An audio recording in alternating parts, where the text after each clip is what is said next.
जय श्रीराम मंडळी. आता जेवण झालं माझं, ड्युटी पण ऑफ झालेली आहे आणि मी आलो केबिनमध्ये. आणि आल्यानंतर मी बाहेर बघितलं पोर्ट होलमधून. तर आज वातावरण जरा वेगळंच होतं, म्हणून म्हटलं चला जरा बाहेर जाऊन बघूया कसं वातावरण आहे.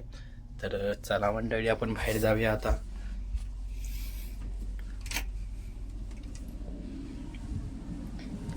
मी आता आलो आहे बाहेर. हे आमचं अकोमोडेशन आहे.